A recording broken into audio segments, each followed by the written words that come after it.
기도드리심으로 사순절 세 번째 주일 예배를 하나님 앞에 드리겠습니다. 그러므로 우리는 예수로 말미암아 항상 찬송의 제사를 하나님께 드리자. 이는 그 이름을 증언하는 입술의 열매니라. 오직 선을 행함과 서로 나누어 주기를 잊지 말라. 하나님은 이 같은 제사를 기뻐하시느니라. 아멘. 선한 목자가 되시는 하나님, 목자는 양을 알고 양은 목자의 음성을 듣는다 하셨습니다. 오늘도 순종하는 양과 같이 저희들이 주님의 음성을 듣고자 성전을 찾아왔습니다. 예배하는 모든 자에게 풍성한 꿀을 먹여주시고 쉴만한 물가에 평안히 눕게 하여 주옵소서. 찬송하며 기도할 때 우리의 지치고 상한 영혼이 위로받게 하시고 말씀을 들을 때에 우리 머리로 성령의 기름을 충만하게 부어 주옵소서. 우리의 빈잔이 차고 넘쳐나게 하사 예배하는 모든 성도들이 하나님의 나라를 경험하게 하시고 영생의 기쁨을 맛보게 하여 주시옵기를 예수님의 이름으로 기도드리옵나이다. 아멘. 찬송가 93장 하나님 앞에 찬양 드리겠습니다. 예수는 나의 힘이요 내 생명 되시네.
나는 전능하신 아버지 하나님, 전지의 창조주를 믿습니다.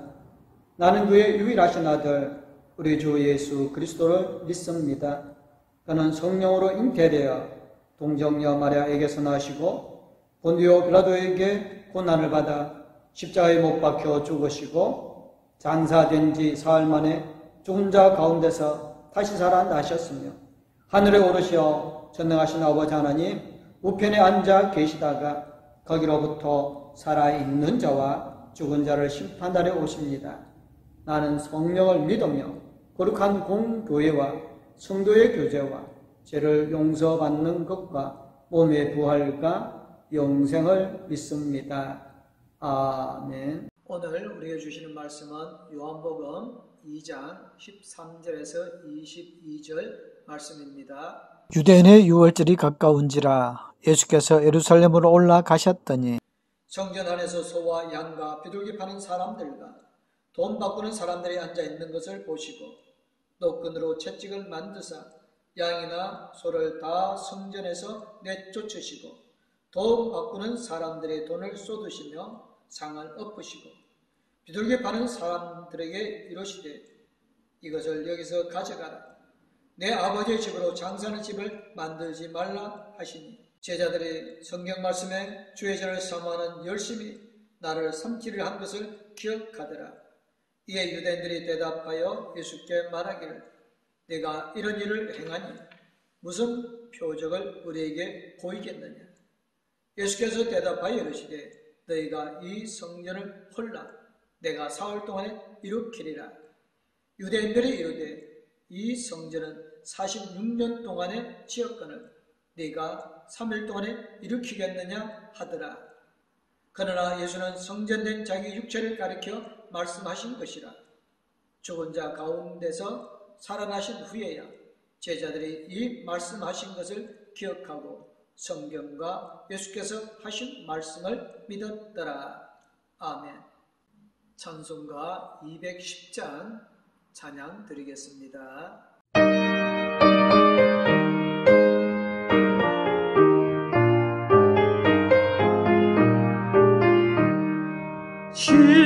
시온성과 같은 교회 그의 영광 한없다. 허락하신 말씀대로 주가 친히 세웠다. 반석 위에 세운 교회 흔들 자가 누구냐. 많은 원수 해왔사도 아무 근심 없도다. 생명샘이 솟아나와 모든 성도 마시니 언제든지 흘러넘쳐 부족함이 없도다. 이런 물이 흘러가니 목마를 자 누구냐.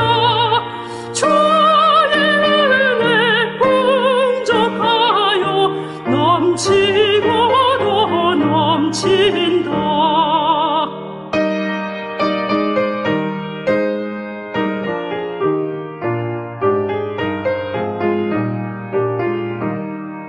주의 은혜 내가 받아 시험 백성 되는 때 세상 사람 비방해도 주를 찬송하리라. 세상 헛된 모든 영광 아침 안개 같으나 주의 자녀 받은 복은 영원 무궁하도다. 아멘. 2008년쯤 그들이 사는 세상이라는 드라마를 방영한 적이 있었습니다. 일반적으로 많이 알려지지 않았지만 방송 관계자들에게는 좋은 드라마라는 평을 들었습니다. 그러나 일반 대중들의 호응은 그에 미치지 못했다고 합니다. 그들이 사는 세상을 그려놓은 드라마가 그야말로 그들이 사는 세상을 위한 드라마가 되었습니다. 지금도 왕성하게 활동하는 남녀 배우가 주연을 하였고 주목받는 작가가 대본을 썼음에도 불구하고 큰 히트를 하지 못한 데에는 일반인의 관심이 적었던 것으로 생각을 하게 되어집니다. 예수님 당시 성지는 유대교의 지도자들, 그들만이 운영하는 세상이었습니다. 사람들은 그저 재미있는 드라마만 보기를 원하는 것처럼 성전의 주인은 누구이시고 성전 제사를 통하여 우리가 무엇을 믿어야 할 것인지 사람들은 무관심했습니다. 예수님은 그 성전이 바로 예수님 자신임을 온 세상에 드러내셨습니다. 그 성전이 무너짐으로 말미암아 우리가 구원을 받았습니다. 때는 6월절이었습니다. 예수님께서는 6월절을 지내시기 위해 예루살렘으로 가셨습니다. 수많은 사람들도 6월절을 지키기에 예루살렘으로 몰려들었습니다. 그런데 사람들의 손에는 하나님 앞에 드릴 제물이 보이지 않았습니다. 모두가 빈손으로 걸어갑니다. 그런데 사람들의 얼굴에는 조금도 걱정하는 모습을 찾아볼 수가 없습니다. 그것은 성전 주변에 가면 얼마든지 제물을 구할 수 있기 때문이었습니다. 성전 주변은 여기저기서 우러대는 희생 제물용 가축으로 혼잡을 이루고 있었습니다. 구약에서 희생 제물은 험없고 정결한 1년생 소나 양, 염소, 비둘기였습니다. 따라서 먼 곳에서 온 사람들은 돈을 가지고 와서 희생 제물을 사서 바치기 시작하였습니다. 문제는 여기에 있었습니다. 이 희생 제물의 거래는 주로 대제사장이 주관하고 있었습니다. 그는 이를 통해 막대한 수익을 올렸습니다. 하나님께 거룩한 제사를 드려야 성전에서, 그리고 온 백성의 죄를 대속하기 위해 세워진 대제사장이 거룩한 제물사에는 관심이 없고 오로지 제물을 파는 일에만 앞장서고 있으니 무언가 단단히 잘못되었습니다. 이뿐만이 아닙니다. 당시 20세 이상 되는 유대인이나 개종한 이방인이 성소에 바쳤던 성전세 역시 이 환전으로 인한 수입이 엄청났습니다. 하나님의 거룩함이 들어야 할 성전의 중심부에서 오히려 세상의 악함이 드러나고 있었습니다. 더군다나 거룩함의 상징인 제사장이 이 악한 일에 협력하여 자신의 이득을 챙기고 있었습니다. 거룩함이 상실된 성전 안에는 하나님을 향한 찬양이 아닌 판매용 제물의 울음소리와 돈 세는 소리로 가득하였습니다. 성전은 하나의 큰 경제 체제를 이루고 있었습니다. 그리고 이 구조는 수천 년 이어왔습니다. 이 건을 대를 이어 지속되었고 그야말로 그들이 사는 세상을 이루었습니다. 이는 하나님이 만드신 구조가 아니었습니다. 왜냐하면 성전의 원래 기능과 동떨어져 있기 때문입니다. 이제까지 이런 시스템에 이의를 제기한 사람이 없었습니다. 유대교인이라면 당연히 해야 할 일로 여겼습니다. 그렇게 돈이 오고 갔고 짐승들은 헛되게 목숨을 잃었습니다. 바쳐지는 의미가 퇴색되어졌습니다. 최근 한국교회는 사회로부터 많은 지탄을 받아왔습니다. 기독교를 무분별하게 비판하는 세력도 있지만 최근 들어 많은 언론 매체를 통해 보도된 한국교회의 모습은 우리의 마음을 아프게 했습니다. 지금까지 한국교회는 그 정체성을 상실하여 연일 언론의 집중을 받았습니다. 세상의 빛과 소금의 사명을 감당해야 할 교회가 오히려 더 비난의 온상의 이미지로 전락하였으니 이 어찌 아픈 마음이 아닐 수 있겠습니까? 최근 한국교회는 복을 비는 사모니즘의 금강 말씀이 난무하기 시작했습니다. 그리고 많은 성도들이 갈망하는 이 복은 자신의 성공을 위한 개인주의적 복음으로 전락하였습니다. 이는 현세의 삶에 대한 중요성을 강조하여 번영신학이라는 잘못된 성공주의 신학을 양상시켰습니다. 이는 곧 신학을 넘어 교회의 물량주의와 외형주의에 집착하는 목회 성공주의의 트렌드를 만들어내고 말았습니다. 결국 이 모든 것이 하나님의 말씀인 성경을 벗어난 결과였습니다. 그리스도의 피 묻은 복음, 한 영혼을 살리는 복음이 아니라 성공을 정당하고 외형을 중시하는 모습이 세상의 성공과 다를 바가 없습니다.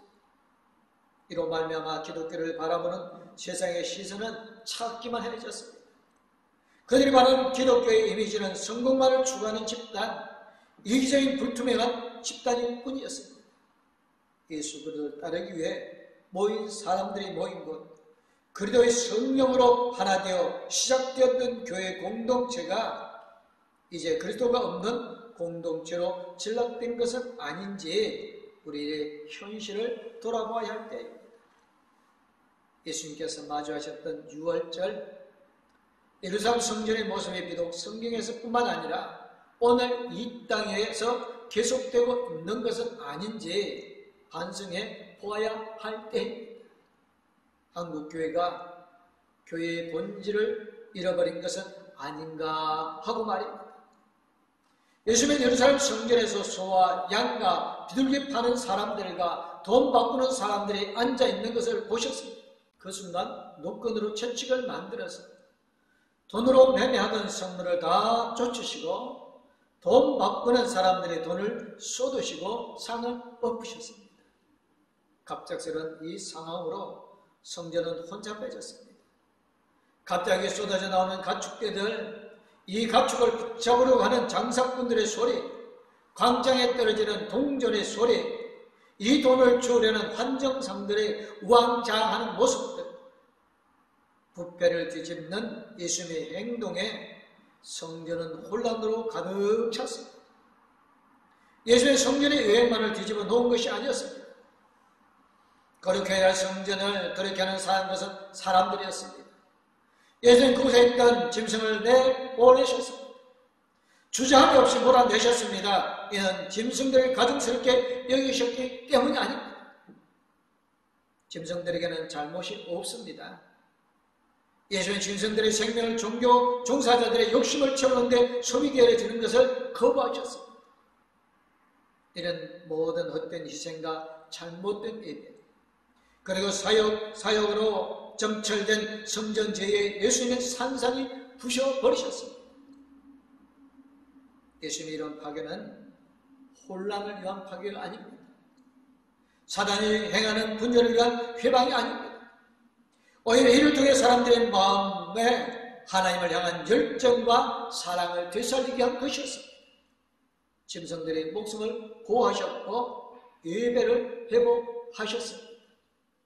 예수님께서는 성전을 정결하게 하셨을 때 아무런 재앙이 없는 것은 아니었습니다. 자신들이 공부한 시스템을 부정한 예수님에 대한 유대교 지도자들은 매우 분노하였습니다. 예수님과 제자들까지도 이것을 감지할 수 있었습니다. 그래서 죄전을 삼아는 열심히 나를 삼키리라 한 시편 69편의 말씀을 기억하였습니다. 이런 예상 그대로 예수님을 삼키는 계획은 유대교 지도자들을 중심으로 계획되고 실행되어졌습니다. 종교 지도자들 앞에서 예수님은 이 성전을 내가 사흘 동안 일으키리라고 말씀하셨습니다. 성전으로 번역되는 헬라는 히에론과 나온이 있습니다. 14절에서 히에론이 사용되어졌습니다. 그리고 19절에서는 성전은 나온으로 예수님의 몸, 성도의 몸, 교회 등에 사용된 단어입니다. 바로 이 3일 동안 성전을 세우리라는 예언은 바로 예수님의 부활을 이해함으로써 진정한 성전의 건축물이 아니라 바로 예수님 자신임을 나타내었습니다. 당시 이 헤롯 성전은 18,000명이 동원되어 46년 동안 공사를 했어도 완공하지 못했기에 그들은 예수님의 말을 이해하지 못했습니다. 그들은 예수 그리스도를 하나님의 아들로 깨닫지 못하였습니다. 그들을 죄에서 구원하기에 하나님의 아들이 성육신하신 놀라운 사건을 알지 못했습니다. 유대교에서 성전이란 그들의 종교적 정체성의 중심이었습니다. 유대인들은 하나님께 예배드리기 위해 성전을 건축하였습니다. 하나님을 위한 거룩한 집이라여 어마어마한 건축비와 노동력을 들여서 지었습니다. 하나님께 드릴 제물 목록은 문서에 적어놓고 백성들 하여금 준수하도록 하였습니다. 사람들은 정해진 제물을 드리면서 제대로 종교 생활을 하고 있다고 착각하였습니다. 이미 많은 예언자들이 성전 제의의 문제점을 지적하였습니다. 이사야 1장 11절에 여호와께서 말씀하시되 너희의 무수한 제물이 내게 무엇이 유익하냐? 나는 순장의 번제와 살진 짐승의 기름에 배불렀고 나는 수송아지나 어린 양이나 수염소의 피를 기뻐하지 아니하노라. 호세아 6장 16절에서는 나는 인애를 원하고 제사를 원치 아니하며 번제보다 하나님을 아는 것을 원하노라고 했습니다. 예수님 당시에 있던 성전은 두 번째 건축된 것이었습니다. 사실 이스라엘 백성들은 솔로몬의 왕 시절에 지었던 처음 성전이 파괴되어졌을 때에 하나님의 뜻을 알았어야 했습니다. 하나님은 커다란 성전을 원하시지 않고 성전에 드리는 온갖 제물도 원하시지 않는다는 것을, 그러나 그들은 바벨론 포로기가 끝나고 돌아와 또다시 성전을 건축하였습니다. 예수님 당시에 존재하던 성전은 바로 두 번째 성전이었습니다. 이것도 시리아가 통치할 무렵인 주전 200년 이후에 심히 훼손되었습니다. 헤롯 대왕이 주전 17년부터 재건 사업을 시작하여 예수님 당시에는 계속 보수공사가 진행되고 있던 상황이었습니다. 예수님의 등장과 말씀은 진정으로 거룩한 것, 우리가 섬겨야 할 것이 무엇인지 알게 해줍니다. 예나 지금이나 대개의 사람들은 눈에 보이는 업적을 내세우기를 원합니다. 예수님 시대에 유대사회에서 성전 건축과 유지보수를 위해 많은 돈과 노동력을 사용했던 것 같이 중세 유럽의 교회들도 성전 건축에 힘을 쏟았습니다. 그 장엄한 교회 건축들이 세워진 후에 사람들은 점점 교회를 떠나갔습니다. 영국을 위시한 유럽 여러 나라에서 볼 수 있는 현상입니다. 이미 한국의 교회들과 대학들도 자신이 가지고 있는 재력을 자랑하기 위해 큰 건물을 건축하기 위해 애를 쓰고, 반면에 사람들에게 투자하여 인재를 키우는 일에는 매우 홍색하지 않았는지 반성할 때인 것입니다. 사람들은 대개 남보다 힘센 자기가 되고 싶은 욕구를 가지고 있습니다. 경쟁력입니다. 힘이 세단 것을 자랑하고 싶은 욕구가 있습니다. 가시욕입니다. 교회도 교세가 강해지면 크고 강한 교회를 건축하고 싶습니다. 대학도 돈이 많이 있으면 건축을 합니다.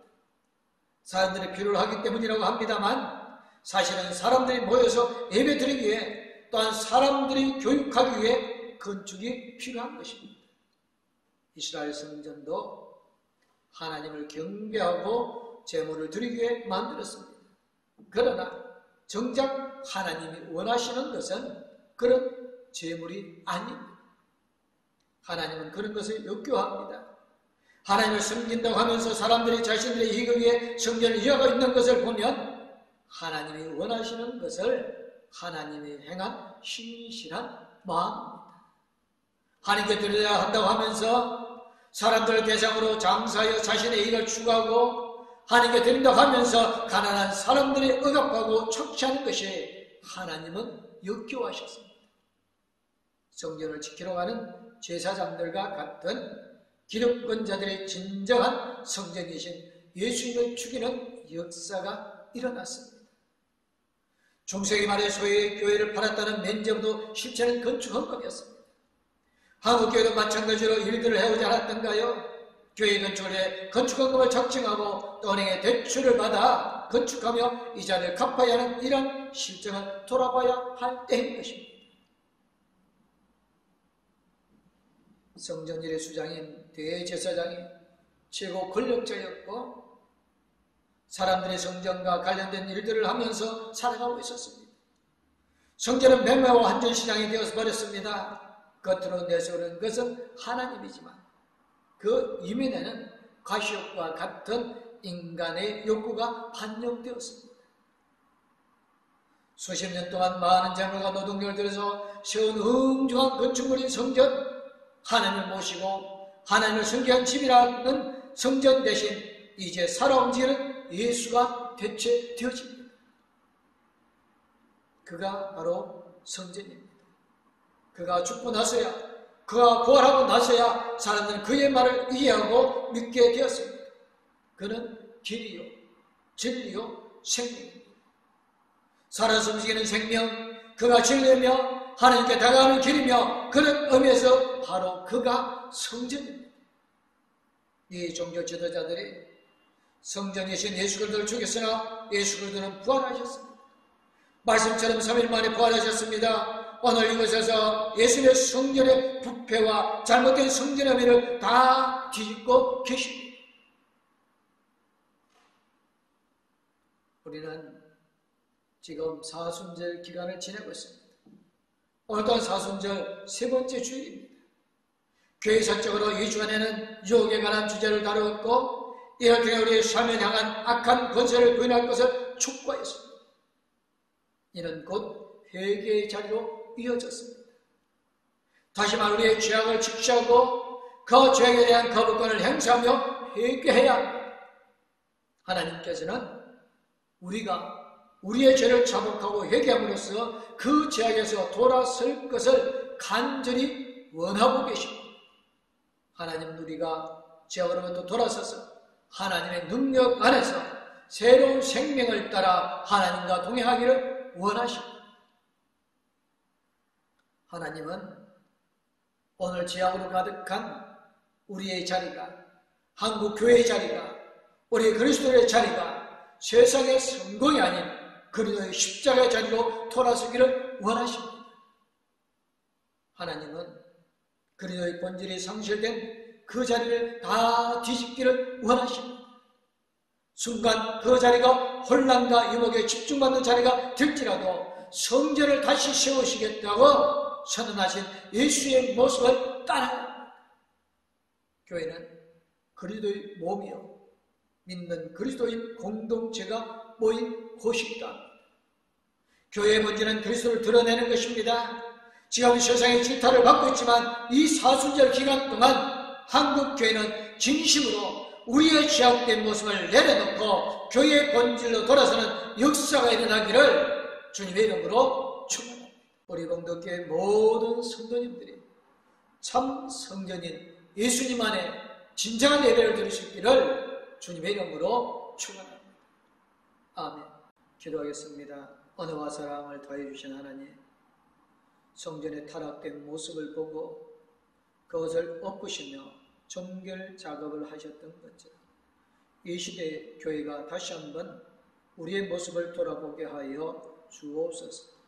오직 세상의 빛과 소금의 역할을 감당하며 하나님의 영광만을 드러내야 하는 교회가 오늘날 하나님의 영광을 드러내지 못하고 세상의 지탄이 되어지며 손가락질 당하고 있지 않습니까?